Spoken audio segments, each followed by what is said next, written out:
Ay, gosh naman, ang tagal-tagal nyo Naburo na ako sa kakahintay Nakasimangot na salubong ni Mira. Hindi man niya aminin, medyo na-threaten siya kay Laika. Oo nga at di hamak na mas babae siyang tingnan kaysa rito. Ngunit may kakaiba siyang nadarama tungkol sa relasyon nito kay AJ. Lalo tuloy siyang nahahamong mapaibig ng todong lalaki. Ang ayaw niya kasi sa lahat ay yung naaagawan siya ng atensyon ng ibang babae. Mataas ang bundok, sagot ni Laika, na ibig pa sanang idagdag. Kung sumama ka sa pagakyat, nalaman mo sana kung gaano kataas. Nainip ka ba? Sorry Lumapit si AJ sa dalaga at masuyong inakbayan ito. Ikaw kasi, hindi ka pa tumuloy. Nakita mo sana yung magandang tanawin. Sayang. Gusto namang sipain ni Laika ang kaibigan. Ay, uto-uto. Tahimik niyang sabi bago nagmamadaling pumunta sa kanyang silid. Naghanda na ako ng hapunan. Let's eat. Malambing na yaya ni Mira. Aba, mabutit may pagkain na. Gutom na nga ako Ang layo kasi ng nilakad namin. Teka, tatawagin ko lang si Laika. Umakma si Aichi na susundo ng kaibigan. Hintayin na lang natin siyang lumabas. Halika na. Pero, mamaya mo na siya iyain paglabas niya. Nangangalahati na sa pagkain ng hapunan ng dalawa nang makaligo at makapagpalit ng damit si Laika. Halika, kain na. Mamaya na, busog pa ako. Bumalik na lang siya sa kanyang silid upang basahin ang baon niyang libro. AJ, pasyal tayo sa labas? Oo ba? Malamig ang ihip ng hangin. Bukod dito, full moon ang nalalabungan ng manipis na ulap sa kalangitan. Napaka-romantiko, wika nga. Ito nang hinintay kong pagkakataon. Halika, upo tayo din sa ilalim ng punong mangga. Magkahawak kamay na tinalunto nila ang naturang lugar. Alam mo, masaya ako't nakasama kita rito. Gusto ko kasi mga ganitong lugar Tahimik, malayo sa gulo. Medyo boring nga lang, di ba? Pag gabi na, wala ka na magagawa. Aba, marami akong naisip na pwedeng gawin. Gaya ng pagkikwentuhan. Maski magdamag siguro tayo magkwentuhan, hindi ako magsasawa. Ang ibig mong sabihin, puro kwentuhan lang ang gagawin natin? May iba ka pa bang suggestion? Sa halip na sumagot, isinandig ni Mira ang ulo sa dibdib ng binata. Pagkawa itinaas nito ang mukha, sinaklit sa batok ang lalaki at pinagdikit ang kanilang mga labi. Teka, ayaw mo? Hindi torpe si AJ. Pasugod siya lalo na kung hinahamon. Sinunggaban niya ang mga balikat ng dalaga at idinikit ang katawan nito sa kanya. Siniil ng halik ang mga labi nito. Di umurong si Mira. Buong pangaspang idinait ang sarili sa lalaki. Sa silid hindi maibuhos ni Laika ang kanyang konsentrasyon sa binabasang aklat. Paano, bukod sa kumakalamang sikmura, pilit sumisiksik sa isip kung ano ang maaaring ginagawa ni Mira at AJ. Ano bang pakialam ko sa kanila? Hindi tuloy niya maintindihan ang sarili. Kaibigan lang naman talaga ang pagtingin niya kay AJ. Sigurado siya, wala siyang itinatagong pag-ibig dito. Na hindi nga niya alam kung paano umibig, di ba? Pero talagang naiinis siya at hindi mapakali. Malamlam ang liwanag ng buwan. Ang sarap siguro mamasyal kasama ang isang taong mahal mo.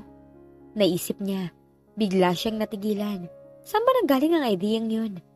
Pipihit na lang siya upang bumalik sa kama nang may maaninagan siyang mga anino sa ilalim ng punong mangga. Naintriga, tinitigan niya yun. Gusto namang lalo pang lumiwanag ang buwan nang umalis ang ulap na tumatabing dito. Luminaw sa paningin niya kung sino ang nasa ilalim ng puno at kung ano ang ginagawa ng mga ito. Nabitawan ni Laika ang kortina nang makita niya sina Mira at AJ. Ngayon, hindi na siya mag-iisip pa kung ano ang ginagawa ng mga ito. Alam na niya. Bumalikwas siya at sumubsob sa kama. Ayawan niya ngunit napakabigat ng kanyang damdamin. Hindi mapuknat-puknat ang pangungusap ng mga labi ng dalawa na hindi nga nila namamalayang may nakakakita pala sa kanila at wala silang pakialam. Abala sila sa init na nagtatangkang tumupok sa kanilang katinoan. Mira, tama na. Baka hindi ko na mapigilan ang sarili ko. Bakit ka pa magpipigil? Papatulan na sana ni AJ ang pag-anyaya ng dalaga Ngunit hindi niya matim na may namamagitan na sa kanila nang basta ganun na lang. Ayaw niyang magsamantala.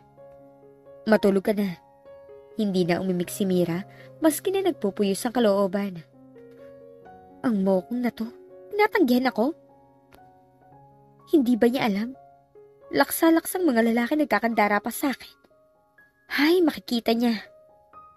Hindi sanay na inaayawan si Mira. Bagkus, siya ang umaayaw, nagpapakipot. Lalo tuloy tumibay ang pasya niyang paibigin ng lalaki. Dapat bago kami bumalik sa Maynila, mabaliw-baliw na siya sa akin. Ang unang reaksyon ni Laika ay umuwi na lang. Bakit ba siya magtsatsagang manood sa dalawang tila nagkakaigihan na? Di ba kalabisan na ang kanyang presensya at magiging istorbo lang siya sa mga ito? Pero hindi rin niya ugali ang basta umuurong. Pinasok niya ang sitwasyong yun, kaya dapat manatili siya hanggang sa ito ay matapos. Isa pa, naabala na rin lang siya sa pagpunta sa lugar na to. Susulitin na niya. AJ, magkaintindihan nga tayo? Bakit? May nagawa ba akong kasalanan? Makinig ka! Di ba sinabi kong sasamahan kita, pero hindi ako kailangan bumuntot-buntot sa inyo. Total yun din naman ang sabi mo sa akin noon sa Maynila, di ba? Kaya mula ngayon, mamasyal na lang kayo ni solo ni Mira. Sayang naman kasi yung isang linggong to kung magdidigitan lang tayong tatlo. Lumakad kayo ng sarili nyo at lalakad din ako ng sarili ko, okay? Yes, Commander. Pero kalabisan bang itanong kung bakit parang susugat ka sa gera kung magsalita? Sabi ni AJ. Paano ipapaliwanag ni Laika na sumasama ang loob niya sa tuwing nakikita niyang nakikipaglambingan ng kaibigan kay Mira? Gayong siya ay mismo, hindi maintindihan ang kanyang reaksyon. Habang nandito ako, gusto ko rin makapagtrabaho. Nakakadiskarel kung may intindihan pa akong pakikisamahan.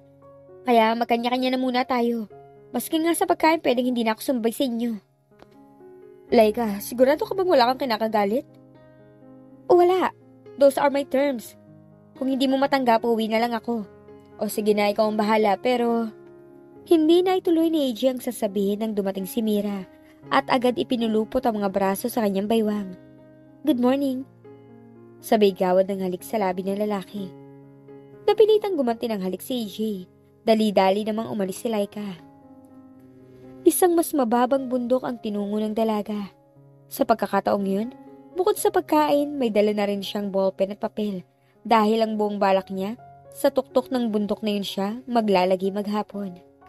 Nagpahinga lang siya sandali pagkaway nagsimula ng magsulat ng script. Maya-maya pa, nagkalat na ang nilumuko sa papel sa kanyang tabi. Isang love story ang dapat niyang isusulat pero wala siya sa mood. Kaya pangit ang mga eksenang lumalabas. Ay, paano ba ako makakasulat na romantikong kwento? Di wala akong ka-inspirasyon.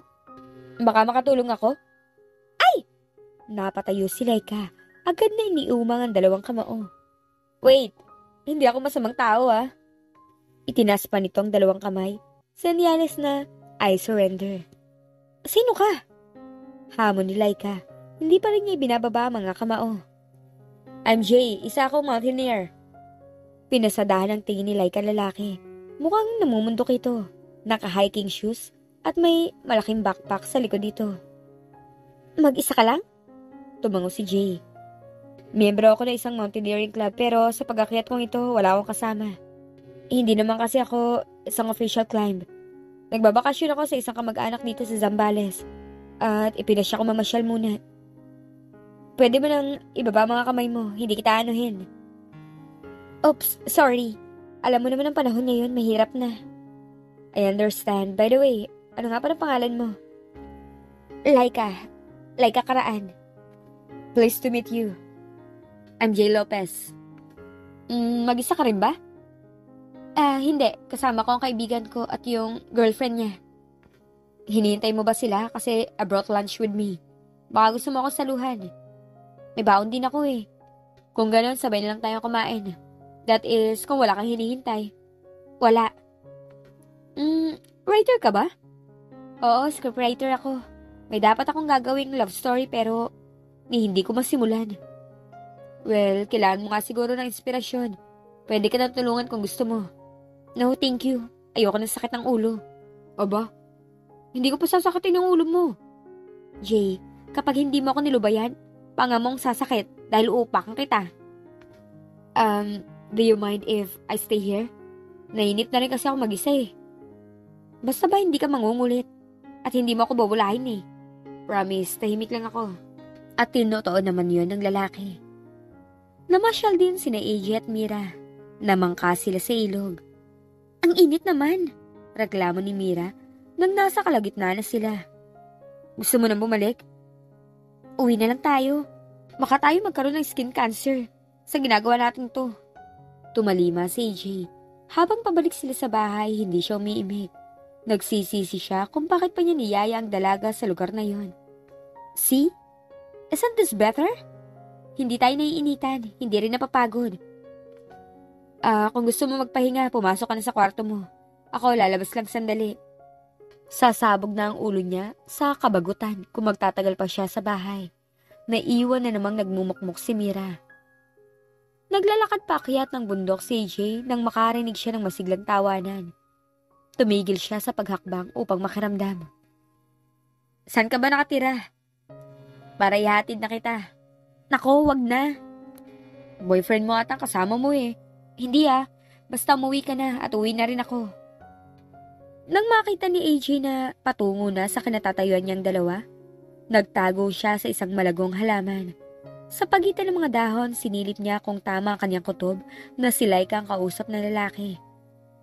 Nang malamang tama nga yun, hindi siya nagpakita sa mga ito.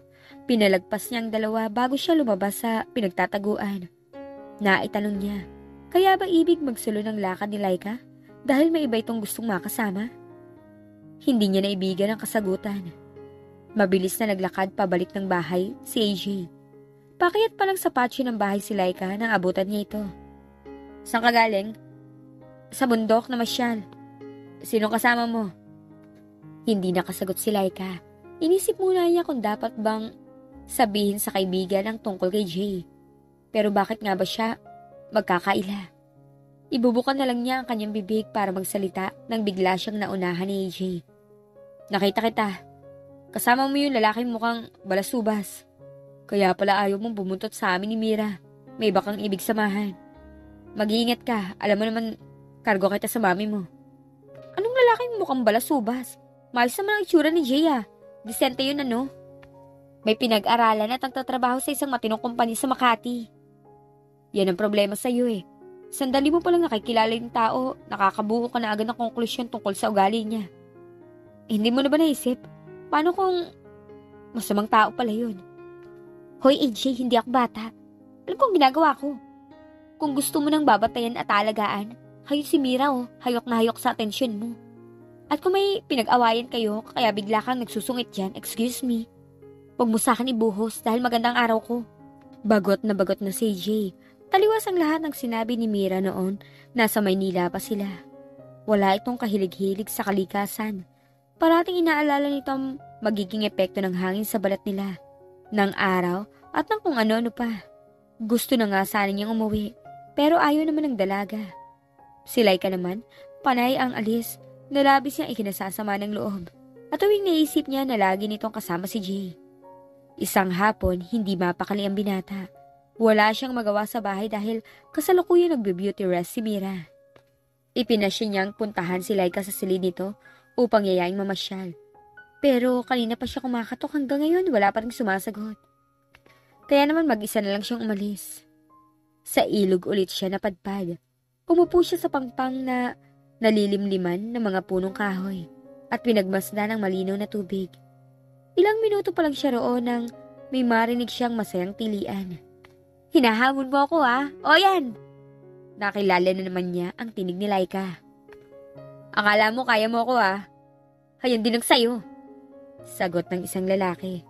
Tinungo ni AJ ang pinagmumula ng ingay at nasumpungan niyang naglalaro sa tubig sina Laika at Jay. Nagsasabuyan ang mga ito. Ayoko na madaya ka sabi ng dalaga.